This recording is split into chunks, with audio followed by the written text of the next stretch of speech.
29 de noviembre de 1947, Asamblea General de la ONU.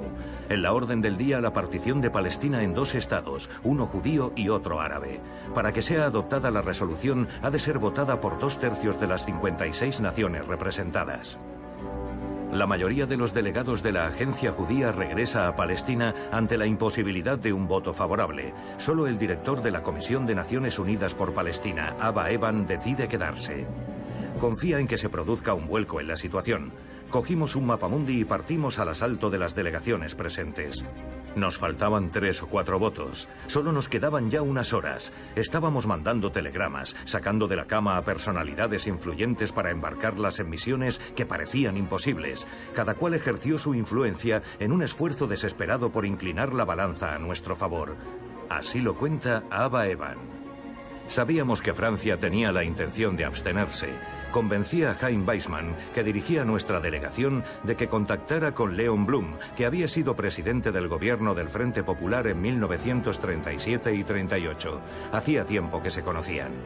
Y le escribió un telegrama que concluía así: ¿acaso Francia se puede permitir abstenerse, estar ausente de un momento que nadie olvidará y que permanecerá en la memoria de la humanidad?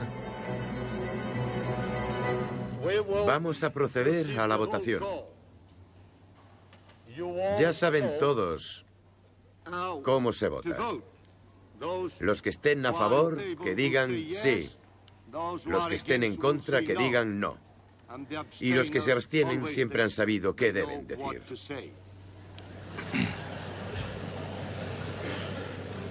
Vamos a empezar.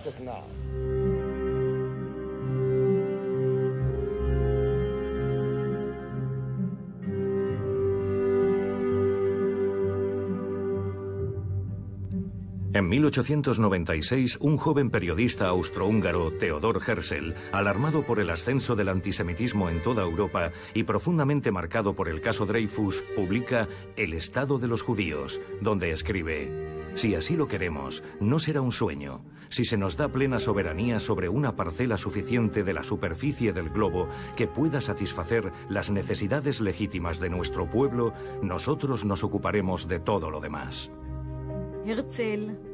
Herzl esperaba que en cuanto los judíos dispusieran de un país propio, se convirtieran en un pueblo como los demás y que las demás naciones se comportarían con ellos igual que con el resto, y que poco a poco el antisemitismo iría remitiendo. Pero también escribió: el antisemitismo es tan profundo y está tan arraigado y existe desde hace tantos años que esa esperanza tiene pocos visos de hacerse realidad. Y no ve otra solución al exilio y al antisemitismo que fundar un Estado y vivir en él. Un año más tarde se celebra en el Casino de Basilea el primer congreso del movimiento sionista, cuyo objetivo es crear un hogar para el pueblo judío. Un participante cuenta así la clausura: Theodor Herzl era el Mesías laico de barba negra que nos iba a conducir hasta la tierra prometida. La euforia alcanzaba al público. De una a otra punta de la sala se oían gritos de «el año que viene en Jerusalén». Un año más tarde, Herzl viaja por primera y única vez a Egipto y luego a Palestina. Escribe en su diario: «Jerusalén es magnífica. Iluminada por la luna, la ciudad de David es impresionante». Evidentemente, el país que describe es maravilloso. Herzl detalla el país que él imagina: un país muy liberal, muy europeo, muy sofisticado, y que goza de excelentes relaciones entre las distintas comunidades y las distintas partes de la sociedad. Cuando Herzl presenta su proyecto sionista, todos los rabinos, conservadores, reformistas y ortodoxos se oponen al sionismo. Estamos a finales del siglo XIX, principios del XX. Todos lo perciben como un pecado, ya que afirman que la diáspora es un castigo divino y que solo Dios puede permitir el retorno del pueblo judío a Tierra Santa con la llegada del Mesías. Herzl dice: hay que separar la religión del Estado. No podemos dejar que nos dirijan los rabinos, que se queden en sus sinagogas y que no nos digan lo que tenemos que hacer. El sionismo representaba la voluntad de liberarse de las cadenas de la religión y crear un hombre nuevo y una sociedad nueva en Israel. Fue en el 7º Congreso Internacional Sionista, celebrado en 1905, cuando se optó definitivamente por instalar el Estado judío en Palestina, después de contemplar Uganda y Argentina. Es el primer congreso organizado desde la muerte de Herzl. Uno de sus miembros, Yitzhak Epstein, toma la palabra. Nos hemos olvidado de un pequeño detalle. Hay en nuestra amada tierra una nación entera que lleva cientos de años ocupándola y que no se ha planteado abandonarla. Estamos cometiendo un grave error psicológico. El presidente de la Unión de las Sinagogas de Gran Bretaña le había escrito a Herzl: tiemblo ante la idea de fundar un minúsculo Estado judío que pueda convertirse en un gueto. A principios de siglo, la población constaba de unas decenas de miles de judíos y cerca de 500.000 de árabes. Los judíos no eran agricultores. En su mayoría eran ultraortodoxos que vivían gracias a los donativos del extranjero, o eran comerciantes que tenían pequeños negocios, nada más. Había una pequeña comunidad religiosa muy practicante, principalmente en Jerusalén, y en otros sitios como en Hebrón y Safed. Sin lugar a dudas, las relaciones entre los judíos y los árabes eran buenas. Por ejemplo, era habitual que se vendieran tierras y casas entre ellos. Aquello no planteaba ningún problema. Mis padres, cuando vivían en Jaffa, tenían muchos amigos entre la población judía de la Palestina bajo mandato británico. Era algo natural por aquel entonces, no tenía nada de raro. Creo que no hay ninguna razón para negarlo. Es evidente que los judíos habían vivido en esta tierra. Indudablemente existía aquí una cultura judía. Los pogromos en Rusia aceleran la inmigración masiva de los judíos, principalmente a Estados Unidos. Un puñado de jóvenes estudiantes sionistas procedentes de Ucrania decide instalarse en Palestina. Llega un pequeño grupo y compra una parcela en Rishon LeZion. Y allí deciden instalarse. Una de las cosas más extrañas es que ya desde un principio los judíos dicen: es nuestro país.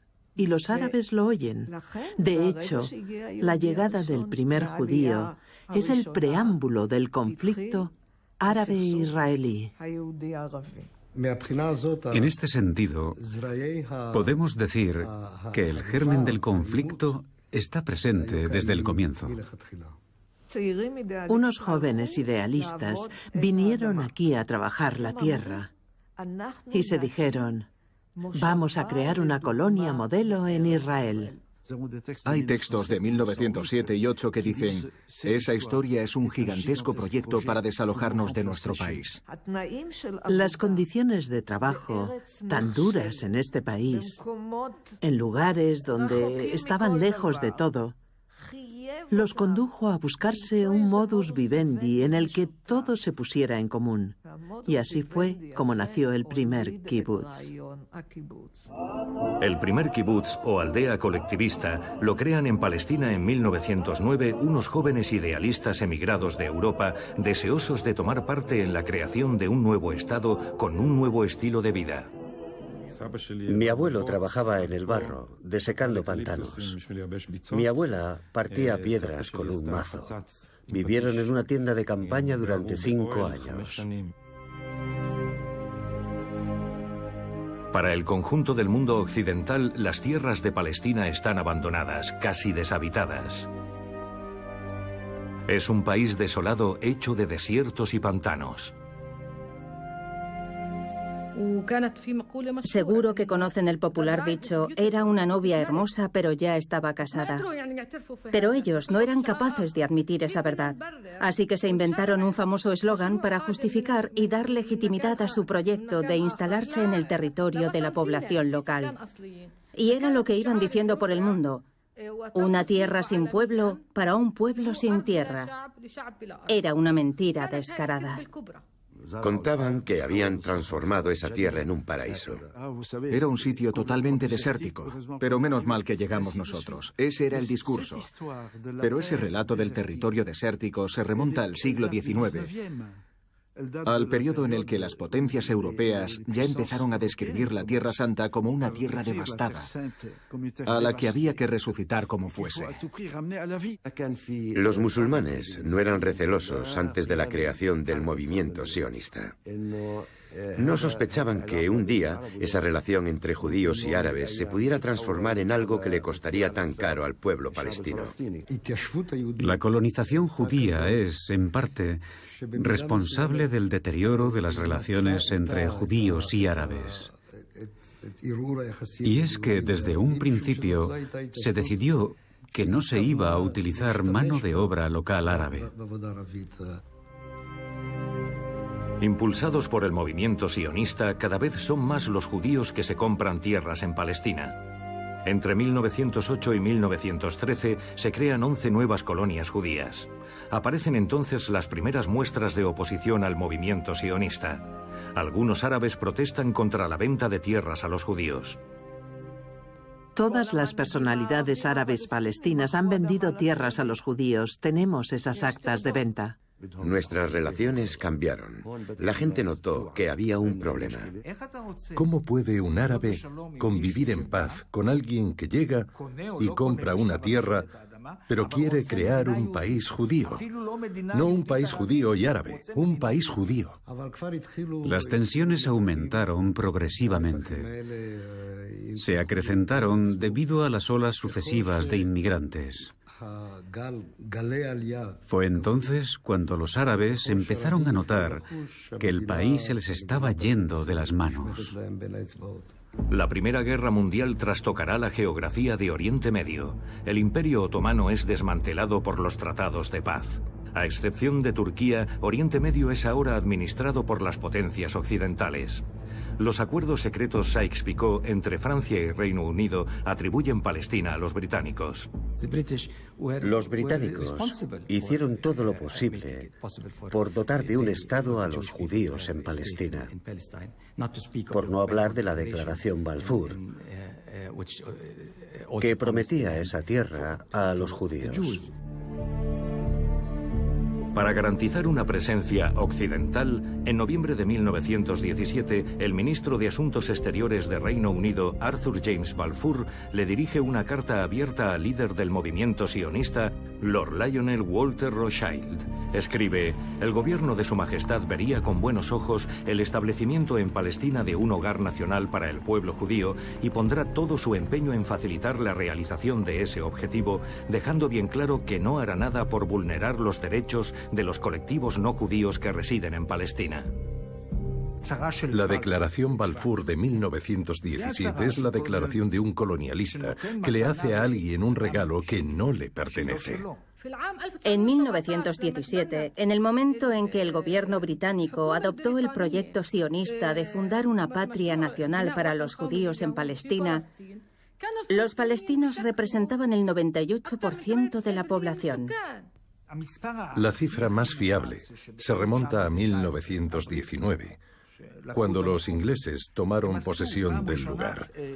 Por primera vez, efectuaron un censo de población muy serio.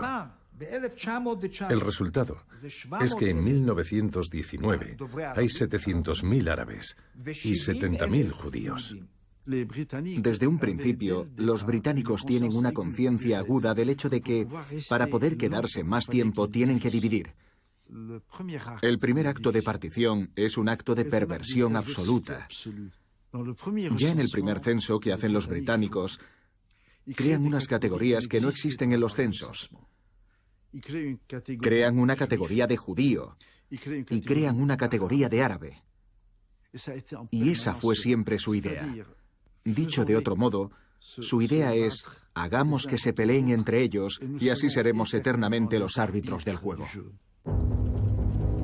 Con el ascenso del nacionalismo árabe, las primeras manifestaciones antijudías se producen en marzo y abril de 1920 en Jerusalén y en mayo de 1921 en Jaffa y Tel Aviv. Se saldan con más de 50 muertos. El ministro de las colonias, Winston Churchill, acude para investigar los hechos y publica un libro blanco para clarificar la postura británica sobre Palestina. La Sociedad de las Naciones atribuye a Gran Bretaña preparar la creación de un hogar nacional judío.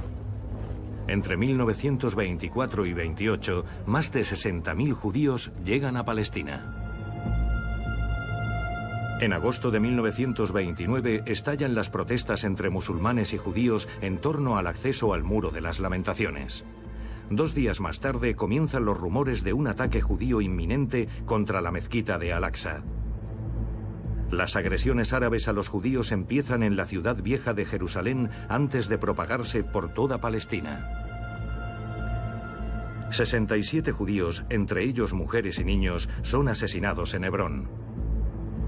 Otra masacre se produce en Safed, donde mueren 18 judíos.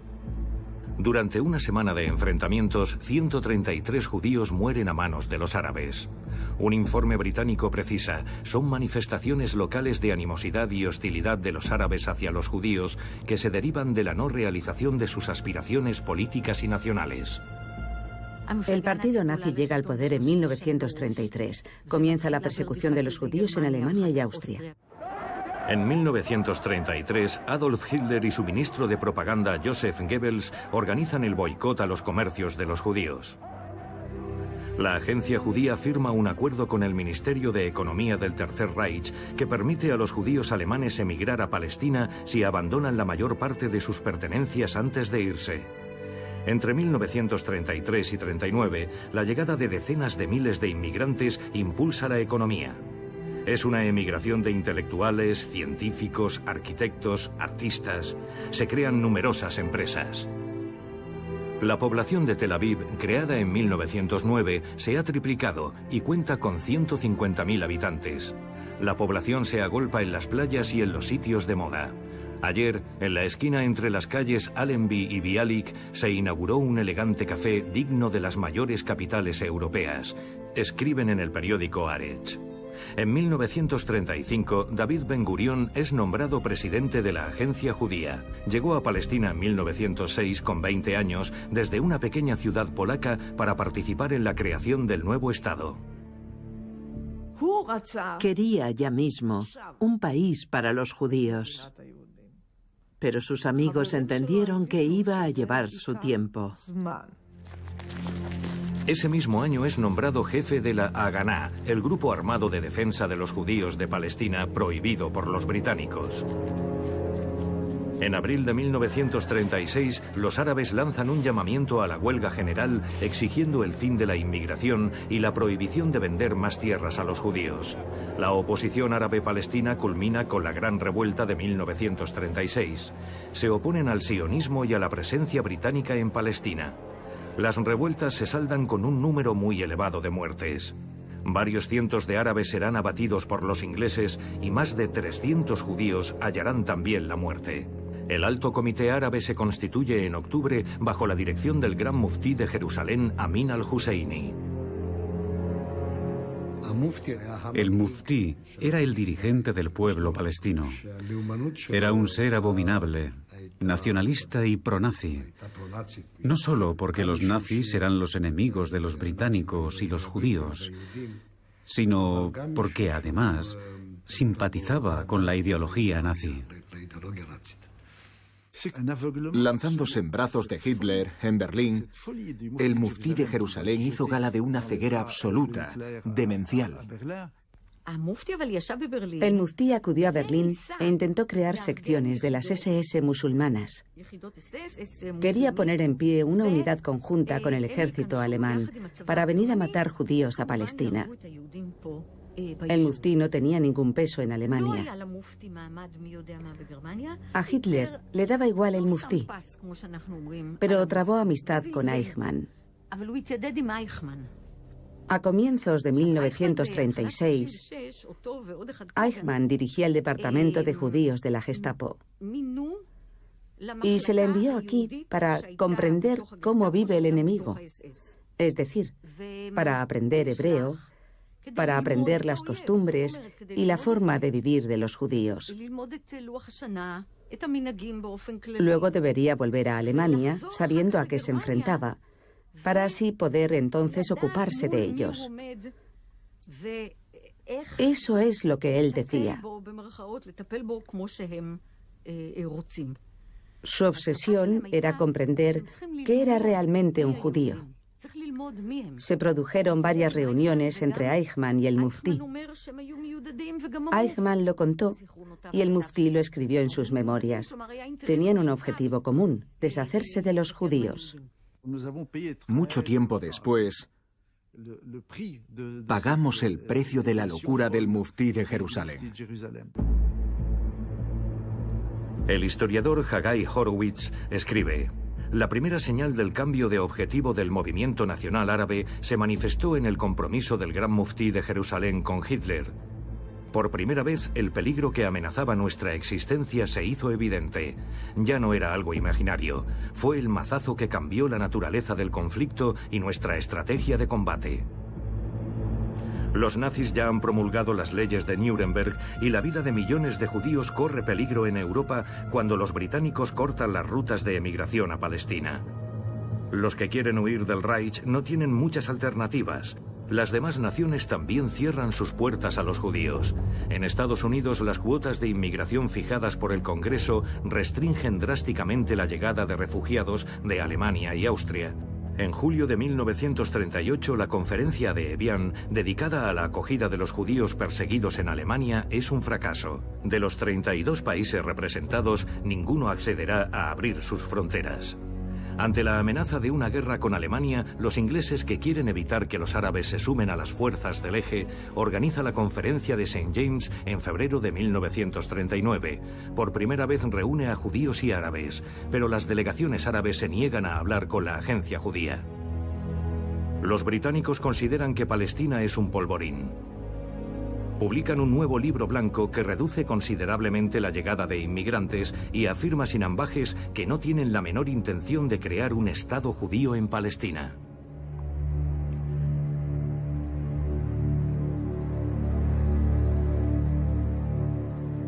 Hitler acaba de invadir Polonia. Comienza la Segunda Guerra Mundial. Palestina vive bajo la amenaza de un avance de las fuerzas alemanas dirigidas por Rommel, presentes en el continente africano. Ben Gurión declara: ayudaremos a los británicos en la guerra como si no hubiera libro blanco y lucharemos contra el libro blanco como si no hubiera guerra. Tras un acuerdo entre el Estado Mayor de la Haganá y el del ejército británico, se decide crear una fuerza compuesta de voluntarios judíos en el seno del ejército británico para combatir las fuerzas nazis. De niño, mi padre hablaba 4 idiomas y tenía una conciencia política muy aguzada. Su madre murió poco después de la invasión nazi, en 1939, y convenció a su padre de que no había otro sitio para los judíos aparte de Israel. Durante 4 meses estuvieron viajando a bordo de un barco atestado de viajeros clandestinos. Un barco que ningún país quería dejar atracar en sus costas. Ni los ingleses de Churchill, ni la América de Roosevelt, ningún país del mundo. Un muchacho judío de 12 años sin más horizonte que el mar. Por fin llegaron aquí, pero fueron detenidos por los ingleses.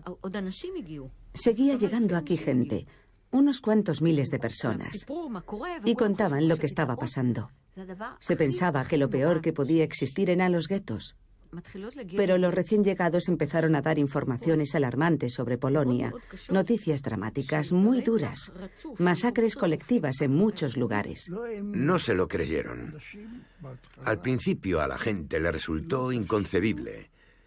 Pensaba que eran pogromos, muestras de antisemitismo. Sonaba tan horrible que no podía ser verdad. Y poco a poco, para finales de año, empezó a imponerse esa imagen tan dramática de los hechos y el uso de métodos atroces, con gente enterrada viva, padres obligados a enterrar a sus hijos y, por supuesto, ejecuciones por fusilamiento delante de fosas comunes. En 1942 llegó aquí un telegrama que decía que Himmler había decidido matar, antes de finales de ese año, entre 3,5 millones y 4 millones de judíos, con un gas llamado ácido prúsico, en lugares específicos. Ese telegrama parecía tan inverosímil que se quedó en el fondo de un cajón. Pero llegó un primer grupo de refugiados que recorrió el país diciendo: camaradas, está pasando de verdad. Es terrible. Y lo están haciendo metódicamente. ¿Cómo puedes oír algo semejante cuando toda tu familia vive en Europa? Quiere decir que has perdido a tu familia y a tu comunidad. La Segunda Guerra Mundial se acaba. Pero la victoria de los aliados sobre la Alemania nazi no modifica la política de los británicos. Londres sigue rechazando la inmigración de los refugiados a Palestina, pese a que 100.000 supervivientes judíos de Europa no tienen a dónde ir.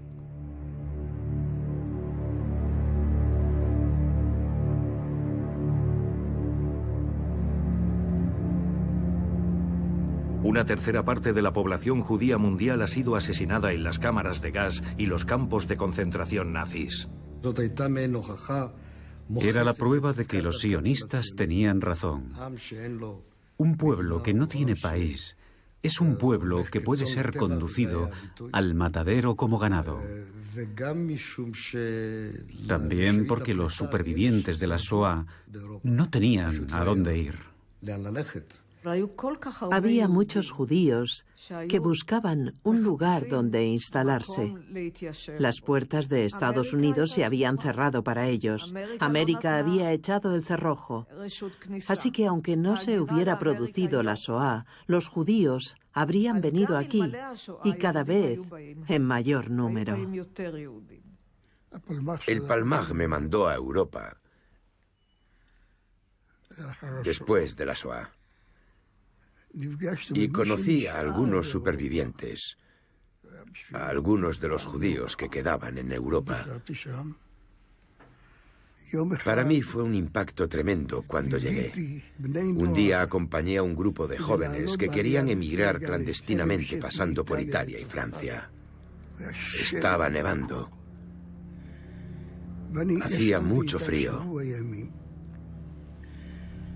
Pasé una semana con ellos. Y todas las noches había uno que chillaba en sueños. Todos tenían pesadillas. Fue impactante, terrible.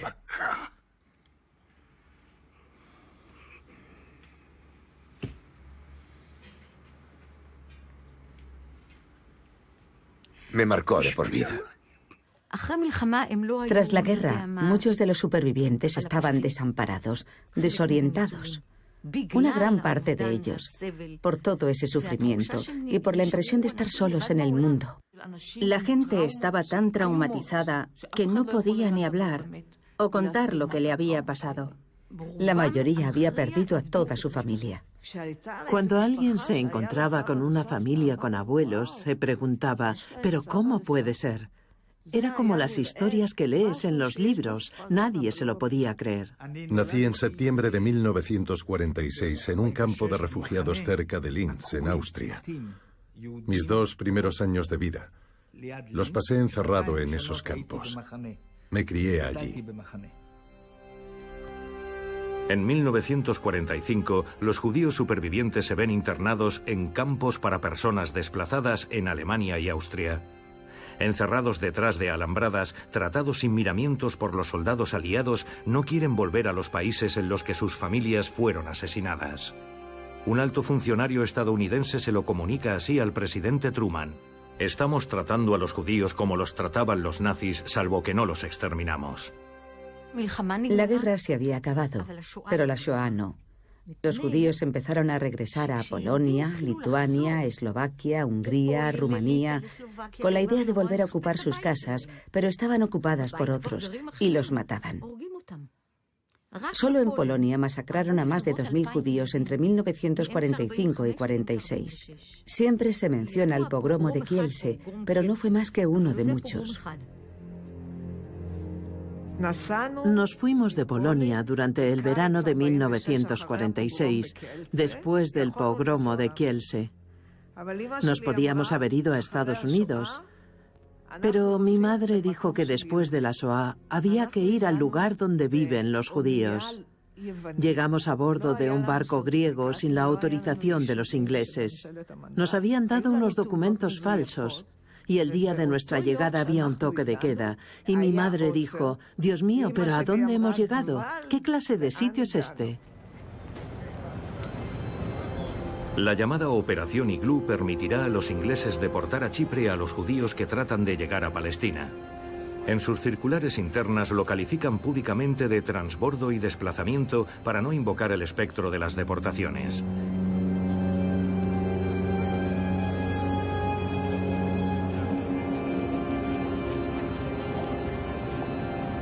Nada más atracar en el puerto de Haifa los barcos atestados de inmigrantes clandestinos, las fuerzas británicas que los aguardaban los evacúan y los transfieren a Chipre a bordo de barcos jaula.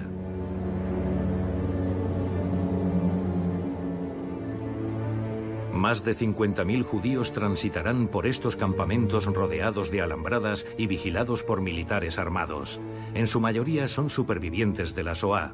La filósofa Hannah Arendt escribe: los campos de internamiento en Chipre solo son posibles porque a todo el mundo les parecen humanos comparados con Auschwitz. Gran Bretaña. Si nos fijamos en todas sus decisiones cuando empiezan a bloquear la inmigración judía, no es porque se haya producido un cambio en su política, es porque saben que los están desalojando de Palestina. En junio de 1946, los ingleses lanzan la Operación Ágata. Durante un registro encuentran documentos que confirman que la agencia judía aprobaba las operaciones de sabotaje. Deciden dar un golpe de efecto. 2.700 personas son arrestadas. Un golpe muy duro para los sionistas. Un mes más tarde, unos hombres del Lehi, el grupo paramilitar judío, hacen volar el Hotel King David, el cuartel general británico, provocando la muerte de 91 personas. Paradójicamente, ese atentado, condenado en el mundo entero, precipitará los acontecimientos a favor de la causa sionista. Los británicos comprenden que no van a poder seguir plantando cara a unas organizaciones judías cada vez mejor estructuradas y optan por la retirada. Poco a poco fue aumentando la atmósfera de hostilidad hasta que en 1947 la situación terminó de deteriorarse. A petición de los británicos, la ONU nombra en abril de 1947 una comisión de investigación internacional. El informe final recomienda la creación de un Estado judío y un Estado árabe. Sorprendida por la decisión, Gran Bretaña rechaza esta propuesta de partición y declara que abandonará su mandato en 6 meses. No cabe duda de que la Shoah influyó en gran parte de los miembros de Naciones Unidas. La misión de la ONU vino aquí y vio los campos de refugiados de los judíos en Europa. Y esa comisión internacional concluyó que, después de lo que había ocurrido, había que darle un país a los judíos. Lo que no vio la dirección palestina en 1948 es que el Holocausto había tenido lugar y el mundo entero estaba convencido de que se les debía una reparación a las víctimas y de que la reparación fundamental era el nacimiento de un Estado judío y que esa era la única respuesta adecuada a la barbarie nazi. Mientras se desarrolla la labor de esta comisión, el Mossad trata de forzar a los británicos a abrir las puertas de Palestina, fletando un viejo barco rebautizado como Éxodo 1947. Cargado con 4.500 emigrados judíos de Centroeuropa, llega en julio a las costas de Haifa. Los pasajeros son principalmente supervivientes de los campos de la muerte nazis. Antes que pudrirse en los campos de refugiados, han preferido apuntarse a las redes clandestinas de tránsito a Palestina. Pero cuando creen que van a poder pisar la tierra prometida, la embarcación es abordada por la Marina Real Británica. En la marabunta mueren 3 pasajeros y otro centenar son heridos. Hubo unos enfrentamientos terribles durante todo el trayecto. De Haifa nos expulsaron y nos volvieron a mandar a Francia y de allí a Hamburgo. La historia conmociona a la opinión pública mundial. Ahora los británicos han de tener en consideración una opinión internacional más bien favorable a una solución lo más pacífica posible al problema judío. En la ONU se disponen a votar para decidir el porvenir de Palestina. David Ben Gurión sigue por la radio los primeros resultados. A su lado, Eleanor Roosevelt, la viuda del presidente, quien influyó en la decisión de implicar a Estados Unidos en la Segunda Guerra Mundial y desempeñó un papel determinante en la creación de la ONU. Francia sigue callando sobre sus intenciones, pero Léon Blum, muy conmovido por el telegrama de Chaim Weizmann, ha prometido ejercer toda su influencia. El presidente Truman presiona a los representantes de estados hasta entonces recalcitrantes para que voten a favor de la partición. A cambio, Filipinas y Haití recibirán préstamos. En un primer momento, los votos desfavorables a la partición eran mayoría, pero los estadounidenses pretextaron la fiesta de Acción de Gracias para posponer la votación y volvieron con dos pequeños países que nadie sabía situar en un mapa, pero que habían hecho los deberes durante la fiesta, y en ese momento el sentido de la votación cambió. El ministro de Asuntos Exteriores de la Unión Soviética, Andrei Gromyko, sorprende al mundo occidental con un inesperado discurso prosionista. Durante la última guerra, el pueblo judío ha padecido unos sufrimientos excepcionales. Ello implica que los judíos aspiren a fundar su propio Estado. Y sería injusto negarles ese derecho. Gromyko se presenta en su discurso como sionista. Pero los soviéticos habían perseguido durante años a los sionistas, encerrándolos en gulags. El discurso de Gromyko no tenía nada que ver con lo que había pasado. La diplomacia soviética no se había caracterizado nunca por su sentimentalismo. Es una cuestión de intereses. La Unión Soviética quería reemplazar a los británicos en Oriente Medio. Los ingleses acabarían siendo expulsados y no quería que Estados Unidos les robase el sitio. Unión Soviética, sí. Reino Unido, abstención. Francia, sí. La resolución del Comité por Palestina acaba de ser adoptada con 33 votos a favor, 13 en contra y 10 abstenciones.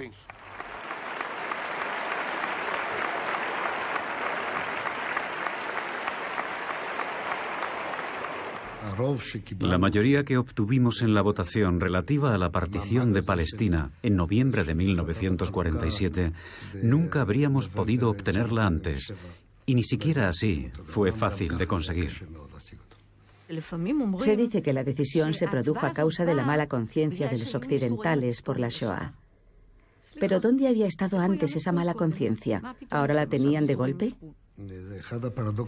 Es una de las grandes paradojas de este país, que se construyó encima de la mayor tragedia de la historia del pueblo judío. La resolución de la ONU propone la partición de Palestina en dos estados, uno judío y otro árabe, con Jerusalén bajo control internacional. Pero la mayoría de los árabes de Palestina y la totalidad de los estados árabes vecinos rechazan el plan. ¿Se equivocaron los palestinos al no aceptar el plan de partición?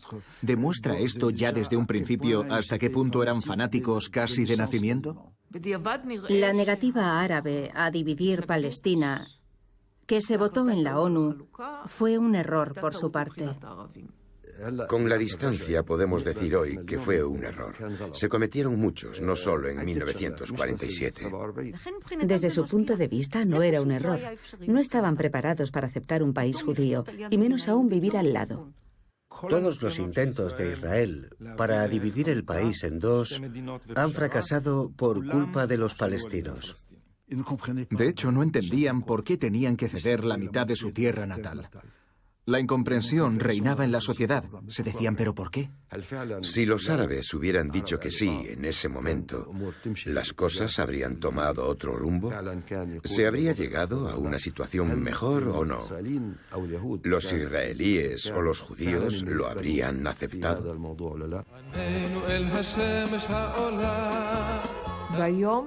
El día de la declaración de la ONU, yo era muy joven y ya me había acostado.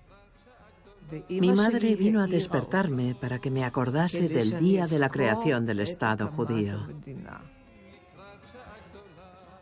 Me dijo, nos han dado un país. David Ben Gurión no le oculta su preocupación a Simón Peres, responsable de la compra de armas. Hoy el pueblo está bailando, pero a partir de mañana correrá la sangre. Yo pensaba que estaba exagerando, pero en cuanto se acabaron las fiestas, la sangre efectivamente empezó a correr. Mi padre me decía que el día en el que se supo de la votación, en el que se anunció, estaba seguro de que estallaría una guerra. Israel nació de la guerra. La gente se pasó bailando toda la noche del 29 de noviembre. Por la mañana, los últimos en volver a casa se cruzaron con los primeros muertos. Nos dijeron, volved pronto a Tel Aviv. Ya hay muertos a las afueras de Ramla. Hay una primera guerra en el 48 que empieza con esa partición. Una guerra entre la Haganá y los palestinos, que sería la primera guerra entre Israel y Palestina. Lo que pasó fue que los palestinos no aceptaron esa decisión y comenzó la guerra.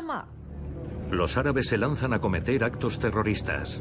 En Jerusalén, un triple atentado con coche bomba dirigido a la redacción del diario The Palestine Post, al mercado de la calle Ben Yehuda y a las oficinas de la agencia judía se salda con un centenar de muertos judíos.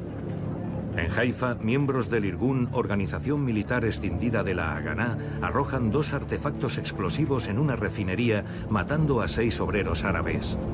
La masa enfurecida mata a 39 judíos como represalia antes de que los soldados británicos restablezcan la calma. En marzo de 1948 se diseña el Plan Dalet. La Haganá mantendrá el orden con autoridad para la expulsión de palestinos. Ben Gurión quería ponerlo en práctica el 15 de mayo, coincidiendo con la partida de los británicos. Pero dadas las realidades militares, la Haganá pasa a la ofensiva y empieza a aplicar el plan. La Haganá hizo todo lo que pudo para presionarlos, para meterles miedo, para que se marchasen.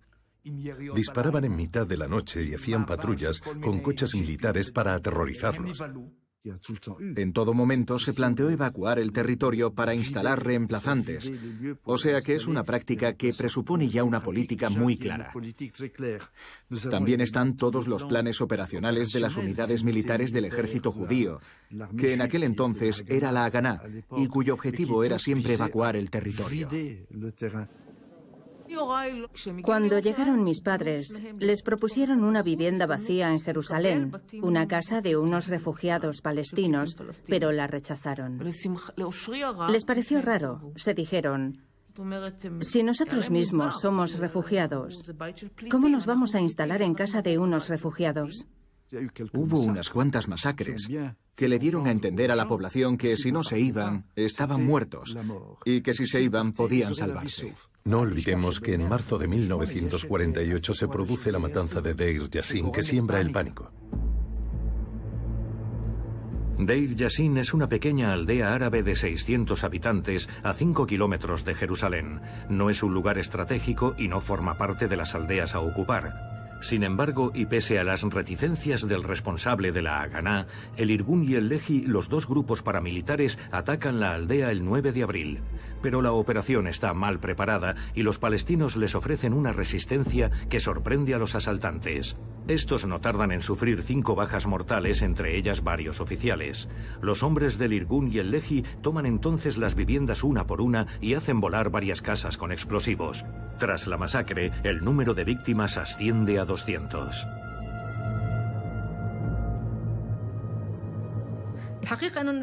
Crearon unas condiciones y organizaron unas operaciones destinadas a aterrorizar a la gente. Un ejemplo es la masacre que perpetraron en la aldea de Deir Yassin. En otras ciudades y aldeas, como en Lod, la población emprendió la huida y fue a refugiarse a otro sitio. Todo el mundo había oído hablar de Deir Yassin y todo el mundo creía que si se quedaba, llegarían las fuerzas israelíes y los matarían, como hicieron en Deir Yassin. No tenía sentido quedarse y dejar que los masacraran. Los rumores sobre Deir Yassin aterrorizan a la población. Están convencidos de que los sionistas van a llegar y los van a matar. Esa no fue su intención, era hacerlos huir cuanto más mejor. Deir Yassin sirvió muy rápidamente como arma psicológica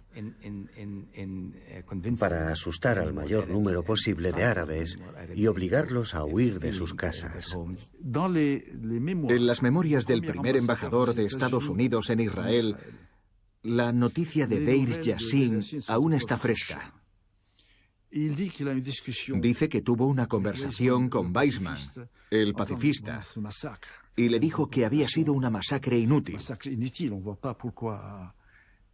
Weizmann, el pacifista, le soltó una frase heladora.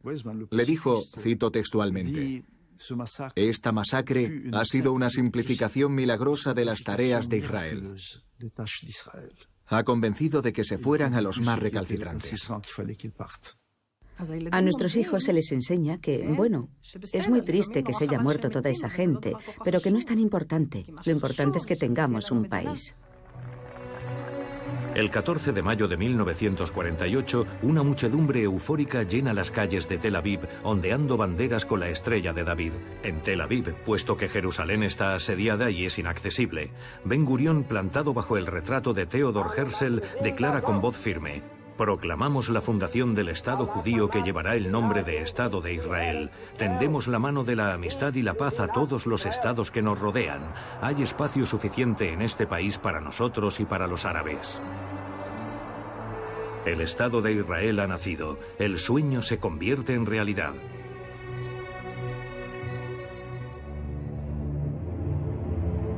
Pero el Alto Comité Árabe responde enseguida. Los árabes declaran solemnemente ante Dios y ante la historia que jamás se someterán a potencia alguna que acuda a Palestina para imponer una partición.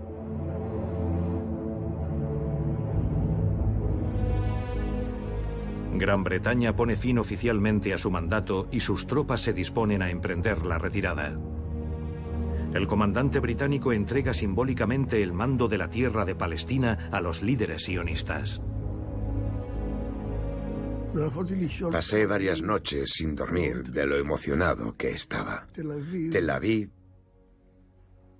sin los ingleses. Las fuerzas británicas abandonaron el país, pero dejaron muchas armas a los árabes. Eran antisionistas desde el minuto uno. No creían que Israel, que había nacido de la sangre, podría resistir contra todos los ejércitos árabes. La mayor parte de los diplomáticos y dirigentes de todo el mundo, incluso algunos de los dirigentes sionistas, tenían serias dudas. Dudaban de la posibilidad de que el nuevo Estado pudiese resistir frente al ataque de los ejércitos árabes. Los ejércitos de los estados árabes vecinos invaden la antigua Palestina bajo mandato. La primera guerra árabe-israelí ha comenzado. Los aviones egipcios bombardean Tel Aviv. Menos de 3 años después de la liberación de los campos de exterminio, los judíos de Palestina consideran que siguen combatiendo por su supervivencia. Es un error declarar una guerra cuando uno no está preparado ni siquiera para librarla. No olvidemos que fueron los árabes los que provocaron la guerra y la perdieron. Pero ¿tendría que haberse comportado mejor Israel? Sí. Siempre había avisos que decían, si os vais por la ruta costera de Haifa, en nuestro caso, estaréis sanos y salvos, no os pasará nada, podréis escapar. Los metían en camiones. Entre Haifa y Tel Aviv, casi todos los habitantes fueron expulsados. La gente se sintió en peligro. No se podían quedar. Todos pensaron, mis padres por lo menos, que si se iban de Jaffa estarían a salvo, como hace la gente durante las guerras, y que luego podrían volver una vez terminada la guerra, pero nunca pudieron volver.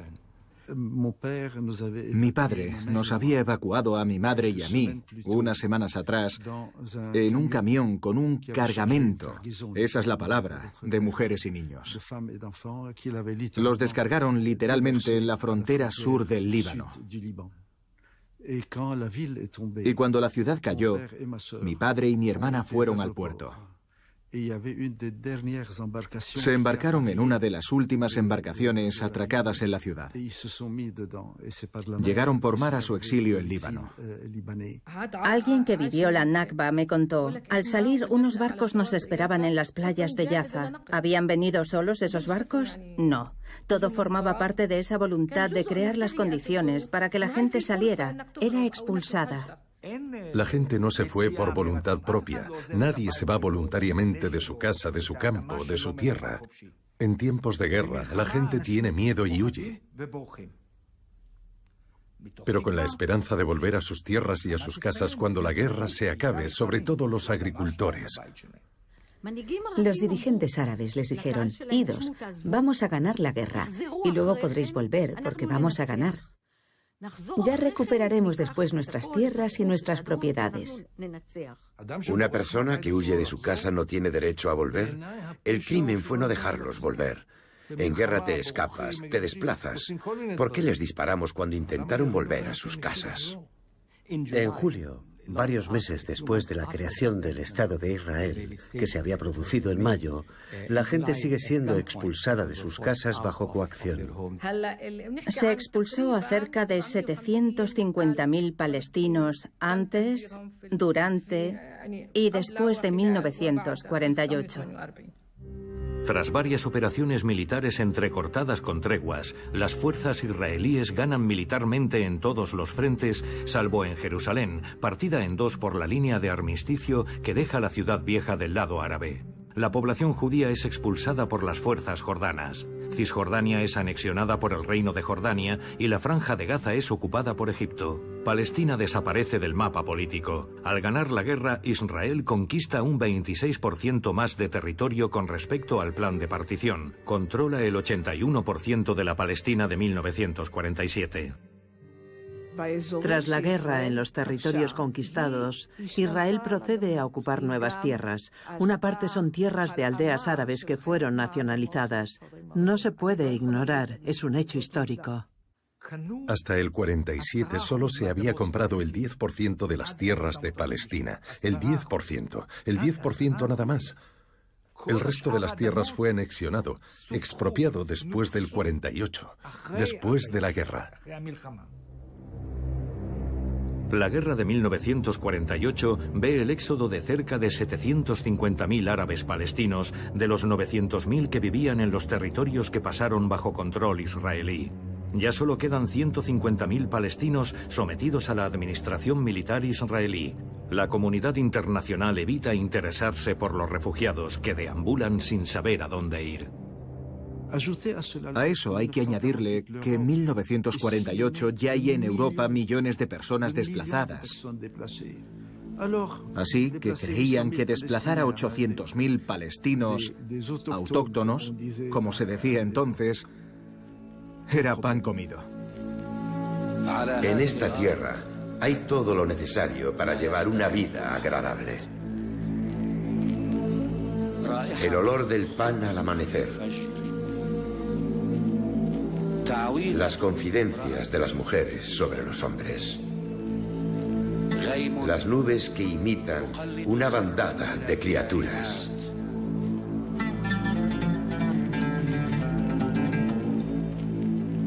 En esta tierra se alza el alma de la tierra.